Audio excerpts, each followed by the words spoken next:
we got our hands on Huawei's newest top-tier flagship device, the Mate 30 Pro. First, let's see what's inside the box.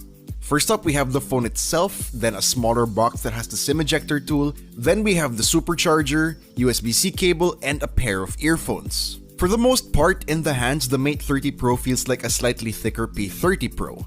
The metal and glass design feels rock solid and is exactly what we would expect from the Mate series.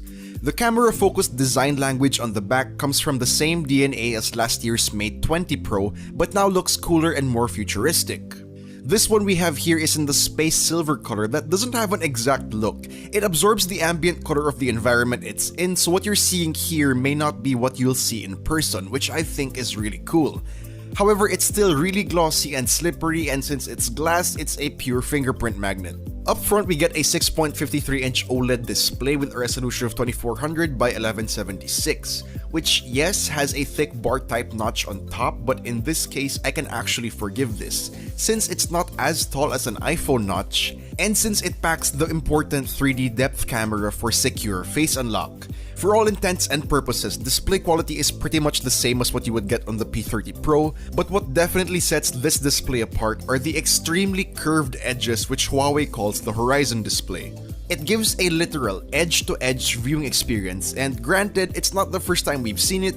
Oppo and Vivo were the first to showcase it, but it's still really cool. Not only does this make the phone look really futuristic and pretty much eliminate the side bezels, but this allows for the removal of the physical volume buttons. The power button is still physical, which is on the right side, but the volume buttons are now virtual keys on the side of the screen. The haptic feedback feels great, you can configure them to appear on either side, and sliding up and down to adjust volume feels great. Other nice features of the display are the acoustic screen for taking calls, and it makes for half a front-facing audio experience, and an in-display fingerprint scanner. Up top, we have the secondary microphone and an IR blaster, while down at the bottom are the hybrid SIM tray that supports either 2 nano SIM cards or replace one with the proprietary nano memory card. Also the USB-C port, main microphone, and loudspeaker. If you want a headphone jack, you'll have to go for the standard Mate 30.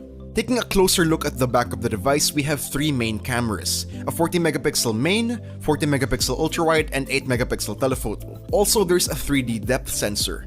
For the front camera, it's a 32-megapixel sensor plus the aforementioned 3D depth camera for face unlock. Do stay tuned for our full review for a complete evaluation of this beast's cameras, but for now, check out these sample shots.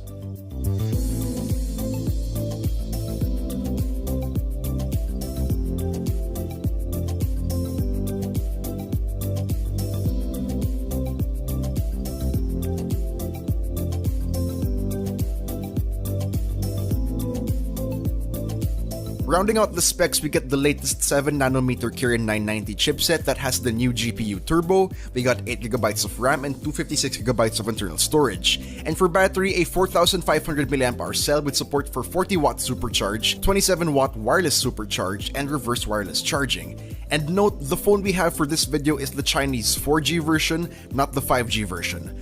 We'll definitely get into software more when we release our full review as well as the other aspects. So for now, guys, let us know what you think about the Huawei Mate 30 Pro in the comments down below. And if you enjoyed this video, please do drop a like, subscribe to our YouTube